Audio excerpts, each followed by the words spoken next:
जमशेदपुर में cable company खुलने की समाचार आप तक पहुंच गई और क्या कुछ डेवलपमेंट हुआ अभी तक वो भी हमने बता दिया। लेकिन स्थिति ये है कि वेदांता भी इसको लेकर उहापोह की स्थिति में फंसी हुई है। एक तरफ कोर्ट केस, जिस तरीके से मजदूर संगठन ने दिल्ली एनसीएलटी में कोलकाता एनसीएलटी के फैसले को चैलेंज किया है और अब डेट जो है इतना लंबा पड़ गया है, 2 महीने गैप के बाद नवंबर में शायद अब अगली सुनवाई है। तो तब तक जो है जिस तेजी से वो टेक ओवर करना चाहती, कहीं ना कहीं उसका भी काम अटकता हुआ दिख रहा है। अब वो तेजी नहीं दिख रही है। भरे धरातल पर उसके अधिकारी एक्टिव है, मरम्मत का काम चल रहा है, पेंट पोचारा सफाई का, लेकिन जो एक्टिवनेस वो दिखाना चाह रही थी वो अभी सिर्फ स्थिर है। इसलिए कि अंतिम फैसला जब तक कोर्ट जो है कहीं कोई फैसला बदल ना दे, उस चीज को लेकर पसोपेश में फंसी है। इसी बीच में खबर ये आई, आपने और हमने सबने देखा कि जो कंपनी ने खासकर जमशेदपुर से केबल कंपनी से जुड़े मजदूरों को मुआवजा तय की, उसको लेकर मजदूरों की सहमति नहीं रही, लोगों ने विरोध किया।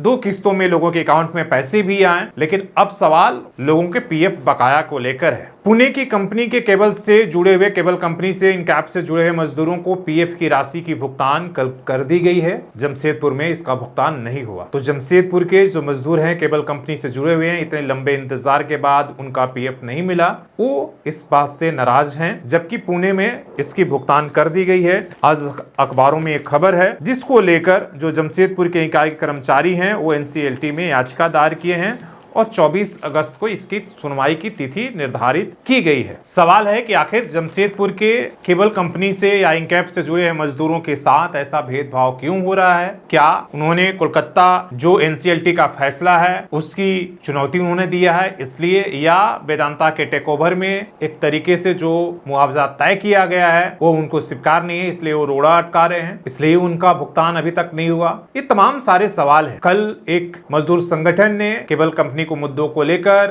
लेबर ऑफिस पर प्रदर्शन किया था, प्रोटेस्ट किया था, लेकिन उस प्रोटेस्ट से क्या नतीजे निकल कर आएंगे वो अलग बात है। लेकिन सवाल है कि जो केबल कंपनी जमशेदपुर के मजदूर हैं वो अपनी मुआवजा को लेकर, अपनी जो राशि तय की गई है उसको लेकर वो लड़ाई लड़ रहे हैं। एक तरफ एनसीएलटी में, दूसरी तरफ अपने वो ग्राउंड पर अपनी मांगों को रख रहे हैं, वो जिला प्रशासन हो या जनप्रतिनिधि हो या खुद डायरेक्ट। लेकिन सबसे बड़ी दिक्कत है कि अभी तक कोई भी वार्ता, ना तो आरपी उन लोगों से बातचीत करने के लिए तैयार हैं, नहीं वेदांता जो टेक ओवर कर रही है वो कह रही कि देखिए सारी प्रक्रिया कोर्ट के जरिए हो रहा, वैसे में वो बातचीत नहीं करेंगे, जो कोर्ट तय करेगा उसी के हिसाब से फैसला ये होगा। तो हजारों मजदूरों का, हजारों परिवारों का जो आज भी रिटायर हो गए हैं या अभी जो है कंपनी के पेरोल पर हैं, उनका भविष्य का फैसला है। सबकी निगाहें टिकी हुई है कि दिल्ली का एनसीएलटी कोर्ट क्या मजदूरों के लिए राहत भरी खबर लेकर आएगा या उन्हें निराशा हाथ लगेगी। इस सबसे बड़ा सवाल है। अगर केबल कंपनी से जुड़े कोई सवाल है